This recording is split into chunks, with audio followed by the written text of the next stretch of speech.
자, 오늘은 우리 기독교의 중요한 절기 중 하나인 성령 강림주일인데, 이 성령 강림주일은 예수님께서 부활 승천하신 이후 50일째, 바로 오늘 오순절입니다. 이 오순절에 성령님께서 제자들에게 임하신 사건을 기념하는 절기입니다. 자, 오늘이 우리 기독교에서 왜 중요하냐면요, 오늘을 기점으로, 이 오순절을 기점으로 교회, 바로 초대교회가 탄생을 합니다. 그리고 이전에는 예수님이 친히 몸소 제자들과 함께 계셨지만, 이제는 보혜사 성령님께서 제자들과 함께 하시며 이들 앞에서 앞서서 인도하시고 무엇보다도 강력한 능력을 주십니다. 그리고 2000년 전 오늘을 기점으로 제자들은 겁쟁이였고 도망자였고 쫄보였는데, 이들이 성령의 능력을 받고 세상에 나가서 아주 담대하게 당당하게 복음, 바로 예수 그리스도를 온전히 전해가지고 그 복음이 전 세계로 퍼져나가는 그 기점이 바로 오늘 성령 강림주일 때 바로 오늘입니다. 그래서 오늘이 교회 절기 중에 아주 굉장히 중요한 절기입니다. 지금부터 140년 전 1885년 4월 5일 날 부활주일날 아침, 미국의 북장로교회 언도두와 감리교회 아펜젤러 선교사가 제물포항에 발을 내딛습니다.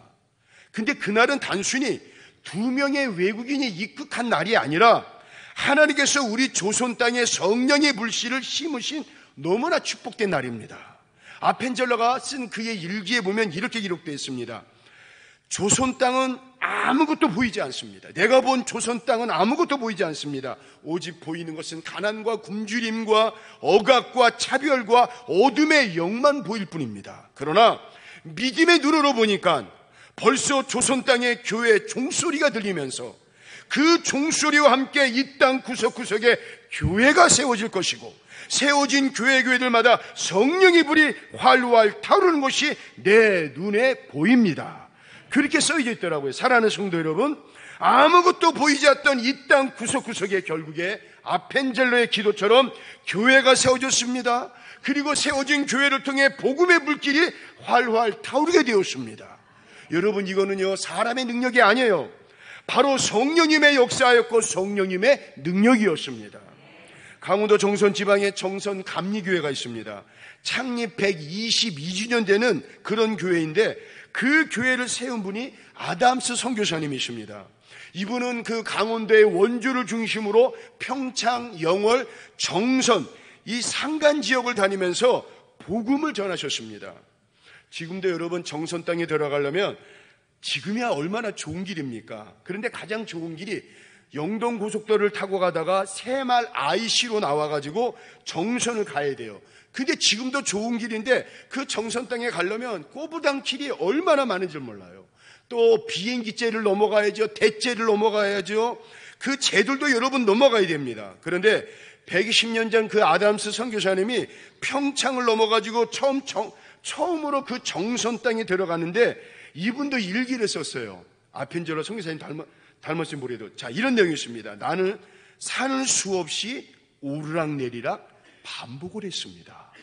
지금 가고 있는 길이 정말 사람들이 다니는 길인지 의심이 됩니다. 혹시 이 길을 가다가 험한 짐승, 호랑이한테 잡혀먹는 것은 아닌가?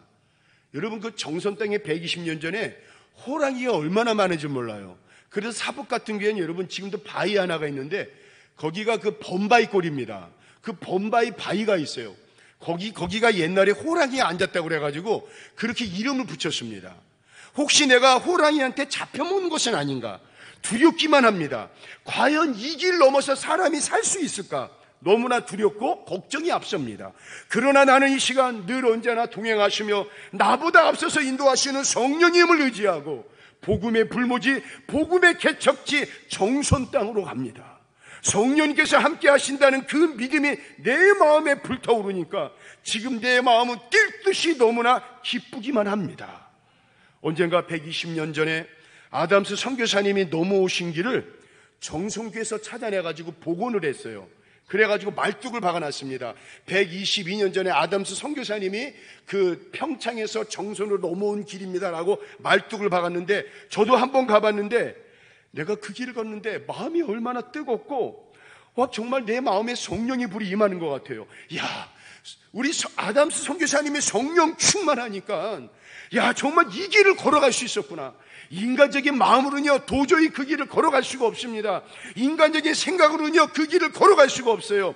그러나 여러분, 성령 충만함으로 성령의 능력이 강력하니까 여러분, 그 강원도의 오지의 오지 중에서 산골의 산골인 그 영월 정선 평창에 교회가 세워져 가지고 평창 중앙교회 121년, 영월 중앙교회, 영월 중앙교회 맞습니다. 아까 평창 제일교회입니다. 영월 중앙교회 121년, 그 다음에 정선감리교회 122주년. 그 교회가 세워진 교회들마다 성령의 불이 여러분 임하였던 것입니다. 그런데 여러분, 그 성령의 불은 지금도 꺼지지 않았습니다. 오늘 이 시간 이 자리에도, 우리 세길교회 이 자리에도 다시 타오르는 역사가 일어날 줄로 믿습니다. 그런데 여러분, 오늘 우리가 사는 이 시대는 어떻습니까? 차가운 이성과 냉정한 계산이 지배하는 시대에 살고 있습니다. 교회조차도 성령보다 인간적인 전략을, 기도보다도 프로그램을 잘 만들어야 된다, 감동보다 시스템을 더 중요하게 여기는 그런 흐름에 쌓이고 있습니다. 심지어는 여러분, 어느 목회자나 평신도 지도자들과 말하는 분들이 이런 말을 합니다. 성령의 시대는 지나갔다. 성령의 시대는 여러분, 정말 큰일 날 소리를 합니다. 교회는요 성령 없이 설 수가 없습니다. 성령 없이 교회는 성장하거나 부흥할 수 없습니다. 성령 없이 사역하면요 교회는 그저 종교단체에 불과합니다. 그러므로 오늘 우리는 다시 성령님이 임하였던, 성령의 역사가 강하게 일어났던 오순절로 돌아가야 돼요. 마가의 다락방으로 다시 돌아가고, 기도의 자리로 돌아가고, 불과 바람의 현장으로 돌아가야 할 줄로 믿습니다. 우리 첫 번째로 한번 읽어보겠습니다. 시작. 성령은, 예수님께서 부활 후 제자들에게 분명히 이렇게 말씀하셨어요. 우리 1장 4절 한번 읽어보겠습니다. 시작. 사도와 함께 모이사 분부하여 이르시되 예루살렘을 떠나지 말고 내게서 들은 바 아버지께서 약속하신 것을 기다리라. 너희들 예루살렘을 떠나지 말고 아버지께서 약속하신 것을 기다리라. 그 약속이 뭡니까? 성령님이십니다. 그래서 제자들은 이제는 도망가거나 의심하지 않습니다. 전에는 무서워서 도망갔지만, 약속의 말씀을 믿지 못하니까 도망갔지만, 이제는 도망가지 않고 기다립니다. 그리고 그들은 그냥 기다리는 것이 아니라 2장 1절 한번 읽어보겠습니다. 시작. 오순절 날이 이미 이르매 그들이 다 같이 한 곳에 모였더니, 전에는 믿음이 없었을 때는 뿔뿔이 다 무서워서 흩어져 도망갔지만, 이제는 성령 충만하니까 흩어지지 않고 마음을 아파요. 바로 교회가 시작된 곳, 바로 마가의 다락방에 모입니다. 여러분, 오늘 우리도 교회로 모여야 돼요. 교회로 향해야 돼요.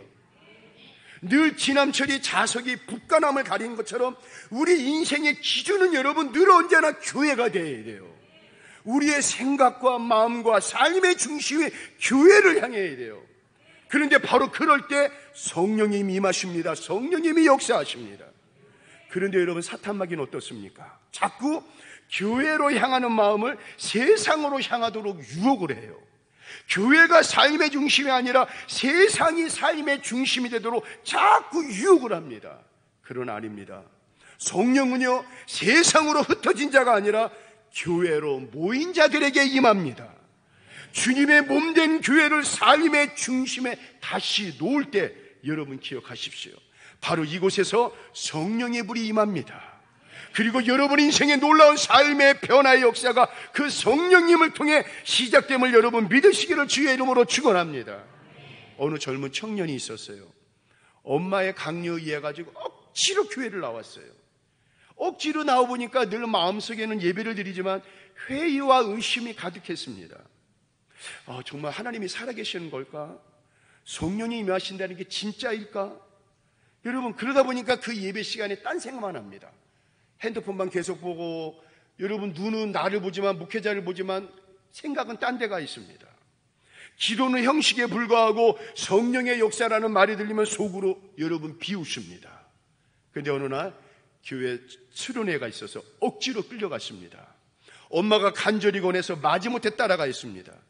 말씀도 찬양도 기도도 했지만 이 청년은 시큰둥했습니다. 근데 마지막 날 밤 기도회 시간에 모든 사람들이 각자 기도를 하는데 갑자기 옆에 있는 한 친구가 막 눈물을 흘리며 회개하며 기도하기 시작한 거예요.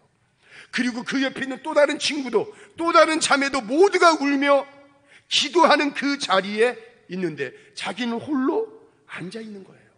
그런데 이상합니다. 갑자기 마음이 이상하게 요동치면서 그 청년의 마음이 흔들거리기 시작하는 거예요. 이건 뭐지? 야, 이거 전에 느끼지 못했던 그런 감정인데? 그러면서 그 순간 이 청년은 평생 자기의 입을 열어 하나님께 속삭이듯 이렇게 기도했습니다. 하나님이 살아계신다면 저에게도, 정말 하나님이 살아계신다면 오늘 저에게도 찾아와 주세요. 여러분, 짧은 기도였습니다. 그런데 그 기도는 짧았지만 바로 그 순간 이 청년 인생의 하늘문이 열려지는 역사가 일어나기 시작했습니다. 갑자기 마음속에 설명할 수 없는 뜨거움이 밀려오고 두 눈에는 눈물이 막 쏟아지기 시작하는 거예요. 말도 나오질 않았지만 그는 단 하나를 느꼈습니다. 하나님이 지금 나와 함께 계시는구나. 하나님은 진짜 분명 살아계시는구나. 그날 밤 이후에 이 청년은 완전히 바뀌었습니다. 회의와 의심은 사라지고 이전에 경험하지 못했던 인생의 삶과 기쁨과 감사로 넘쳐나게 되었습니다. 바로 이 청년 인생에 성령님이 임재하신 것입니다. 사랑하는 성도 여러분, 오늘 혹시 이 자리에 있는 여러분 중에서도 처음에 믿음 없이 앉아있는 분들이 있을 것입니다. 그러나 여러분 괜찮습니다. 성령은 여러분 완벽한 자에게 임하는 것이 아니라 바로 여러분 작은 입술을 열어 우리의 작은 마음의 문을 열어 기다리는 자에게, 마음을 여는 자에게, 그리고 사모하는 자에게 오늘 여러분 이렇게 한번 기도해 보십시오. 그분들, 하나님 나에게도 임하여 주시옵소서. 나도 살아계신 하나님을 이 시간 만나고 싶습니다. 여러분, 우리 하나님은 그 짧은 기도지만 외면하지 않으십니다. 그분에게 분명 성령의 불이 임할 것입니다. 그리고 분명 그분 인생이 완전히 뒤집어지고 새로워지는 역사가 나타날 줄로 믿습니다. 우리 두 번째로 한번 읽어보겠습니다. 시작. 성령은, 우리 2절 3절 한번 읽어보겠습니다. 시작. 호련히 하늘로부터 급하고 강한 바람 같은 소리가 있어 그들이 앉은 온 집에 가득하며 마치 불의 혀처럼 갈라지는 것들이 그들에게 보여 각 사람 위에 하나씩 임하여 있더니, 여기서 바람은 여러분 하나님의 생기, 바로 회복의 시작입니다. 바람이 부니까 하나님의 살아있는 생기가 들어오니까 여러분 막 살아나기 시작합니다. 그래서 그 바람은 죽은 것을 살리고 잠든 것을 깨우고 멈춘 것을 다시 움직이게 하십니다. 또한 여러분, 성령의 바람이 불면 절망은 끝장납니다. 낙심은 물러갑니다. 좌절은 도망갑니다. 또한 불은 하나님의 거룩한 능력입니다. 불은 여러분 차가운 마음을 태우고 더러운 죄를 태우고 무너진 믿음을 다시 일으켜 세워주십니다. 그래서 여러분, 성령의 불은 무기력한 심령에 불을 붙이고 꺼져버린 비전을 다시 타오르게 합니다. 사랑하는 성도 여러분, 지금 여러분 심령 안에 어떤 바람이 불고 있습니까? 혹시 한숨? 아니면 절망? 아니면 포기? 혹시 여러분 지금 마음 한가운데 지쳤어. 이제 나는 끝났어. 기도해도 소용없어. 옆에 있는 사람은 그렇게 은혜를 받는데 왜 나는 은혜를 받지 못하지? 옆에 있는 사람은 입만 열면 하나님의 살아계신 예수님을 증거하는데 왜 나는 입을 열지 못하지? 지쳤어. 너무 힘들어. 아무리 애를 써도 안 되는 것 같아. 혹시 여러분 그런 절망의 냉기가 여러분의 심령, 누군가의 심령에 꽉 들어차 있지 않습니까? 그러나 여러분, 오늘 이렇게 선포합니다. 성령의 바람이 불면 절망은 무너집니다. 성령의 불이 임하면 죽은 심령 다시 살아나는 역사가 일어납니다. 여러분, 그 불이, 그 바람이 지금 이 자리 여러분 위에도 임하실 수가 있습니다. 왜요? 문제보다 더 크신 분 우리 하나님이십니다. 문제를 만드시는 분도 우리 여호와 하나님이십니다. 문제조차 해결하시고 세밀하게 앞서서 인도하신 분도 우리 하나님이십니다. 그 하나님이 바로 이 자리에 계십니다. 성령님으로 임하십니다. 불처럼 임하시고 바람처럼 역사하시는 성령님은 지금도 우리 안에 계십니다. 그래서 여러분, 오늘 우리가 이렇게 기도했으면 좋겠어요. 성령님, 내 안에 바람처럼 불어와 주시옵소서. 그래서 나의 절망을 날려 주시옵소서. 불처럼 임하여 주옵소서. 내 안에 있는 염려와 걱정, 근심, 인간적인 모든 고통들이 성령의 불로 태워져 없어지게 하시고 내가 다시 일어나게 하시고 다시 살아나는 역사가 일어나게 하여 주옵소서. 여러분, 그 짤막한 마지막 절규의 기도지만 우리 성령님은 그 기도 위에 여러분의 인생에 할문이 열려질 것입니다. 그래서 여러분의 인생의 모든 닫힌 문들이 열려지는 역사가 이 시간 주의 이름으로 축원을 드리겠습니다. 마지막으로 한번 읽어보겠습니다. 시작. 성령은 사람을, 우리 4절 다시 한번 읽어보겠습니다. 시작. 그들이 다 성령의 충만함을 받고 성령이 말하게 하심을 따라 다른 언어들로 말하기를 시작하니라. 아멘. 여러분, 원래 베드로는 어떤 사람이었습니까? 물 위를 걸어오시던 예수님 앞에서 한순간 믿음으로 홀짝 올랐다가 곧바로 무서워 물에 빠진 사람이에요.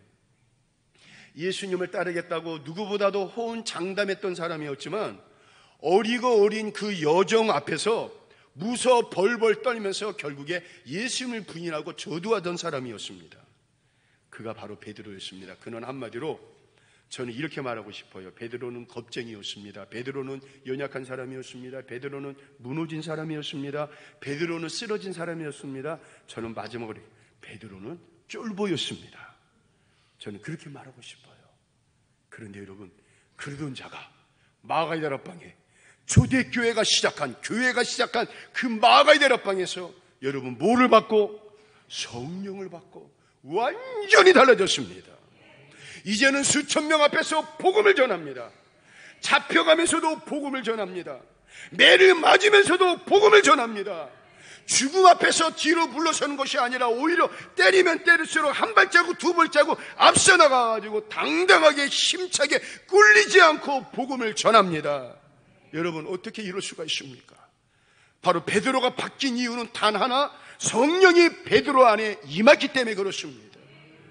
여러분, 이 변화는요, 학교 다닌다고 해서 알아지는 게 아닙니다. 아니면 나 이렇게 정말 성령 받아야 돼, 내 의지와 힘의 결심으로 되는 게 아닙니다. 환경이 좋아졌다고 되는 게 아닙니다. 상황이 편해졌다고 되는 게 아닙니다. 오히려 지금 베드로의 상황은 최악입니다. 낭떠러집니다. 여러분, 나의 생각, 나의 방법, 나의 지식, 나의 경험, 내가 아는 그 모든 거 십자가 앞에 다 내려놓고 나는 완전히 항복할 때 바로 여러분 성령의 역사입니다. 성령의 불, 성령의 능력, 성령의 임재입니다. 사랑하는 성도 여러분, 지금 여러분들은 어떻습니까? 혹시 그 어떤 문제 앞에서 담대하지 못하고 있습니까? 아니면 어떤 사람 앞에서 막 주눅든 인생 아닙니까? 어떤 문제 앞에서 막 주눅든 인생 아닙니까? 어떤 질병 앞에서, 문제 앞에서 혹시 주눅들고 있지 않습니까? 말씀은 듣지만 내 인생에 실제가 되지 못하고 있지 않습니까? 여전히 의심하고 혹시 회의하는 분들이 있습니까? 그렇다면 여러분, 지금 필요한 것 단 하나, 성령의 역사입니다. 여러분 인생에 성령님이 생기처럼 임하고 바람처럼 그분들에게 임해야 됩니다. 그런데 성령이 임하시면 겁쟁이가 사도가 됩니다. 낙오자가 지도자가 됩니다. 낙심한 인생이 부흥의 도구가 됩니다. 이제 우리는 더 이상 주저앉아서는 안 됩니다. 주눅든 인생이 되지 말아야 돼요. 여전히 바로 앞에 있는 약속 말씀 앞에서 주저하면 안 됩니다. 여러분, 성령님이 임하시면 주저앉았던 자가 벌떡 일어날 수가 있습니다. 두려움에 무릎 꿇고 있던 자가 믿음으로 벌떡 일어날 수가 있습니다. 늘 내뱉는 말이 나는 안 할래, 나는 못해요. 아니 목사님, 저 사람 시키세요, 저 사람 잘하잖아요. 그러던 자가 성령님이 임하시면 주님이 하시기에, 주님이 말씀하시기에, 주님이 명령하시기에 내가 그 일을 감당하겠습니다 라고 외치기 시작한다는 거예요. 그래서 성령님이 하시면 무너졌던 사람이 다시 세워지고, 입을 닫고 있던 자가 복음을 외치게 되고, 숨었던 자가 문제 앞에 당당히 나서기 시작하게 되는 거예요. 또 성령님이 하시면 우리의 절망은 소망으로 바뀌고 우리의 무기력은 능력으로 변화되는 역사가 일어날 줄로 믿습니다. 그러니 사랑하는 성도 여러분, 이제 우리 일어납시다. 성령님 의지하고 성령님 붙잡고, 아니면 여러분 이렇게 기도하세요. 성령님, 이제 저도 하나님 만나고 싶습니다.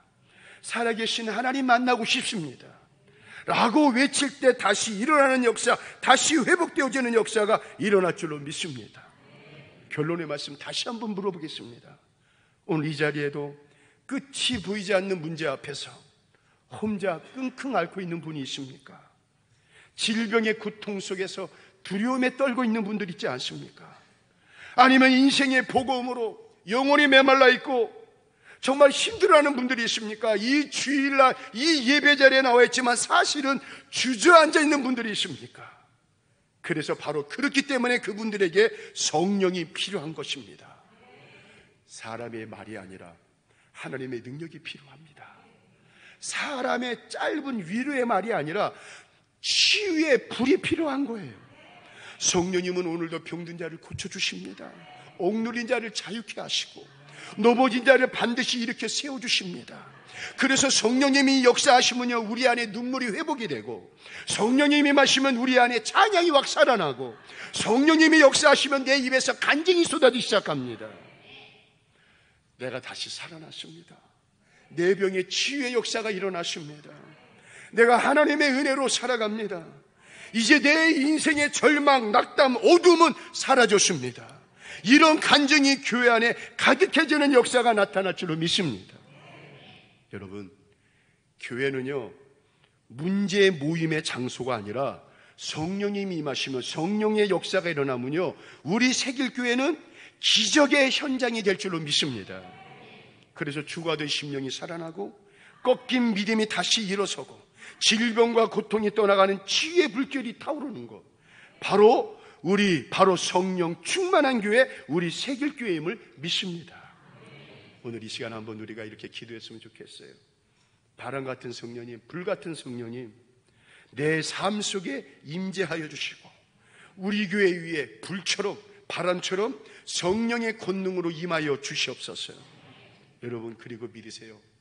하늘의 문은 닫혀져 있지 않습니다.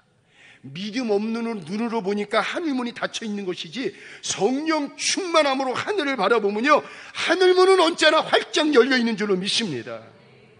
성령님은 지금도 역사하십니다. 성령의 불이 우리 가운데 임하면 교회가 다시 살아날 것입니다. 성령님이 역사하시면 여러분의 인생, 여러분의 가정, 여러분의 가게, 기업도, 특별히 이 나라 대한민국도, 이 땅도 반드시 다시 일어나는 역사, 회복되어진 역사가 일어날 텐데, 오늘 그 역사가 성령 강림 주일을 맞이하여 그 성령을 사모하시는 바로 여러분들을 통해, 그리고 우리 새길교회를 통해 강하게 일어나기를 이 시간 주의 이름으로 축원을 드리겠습니다.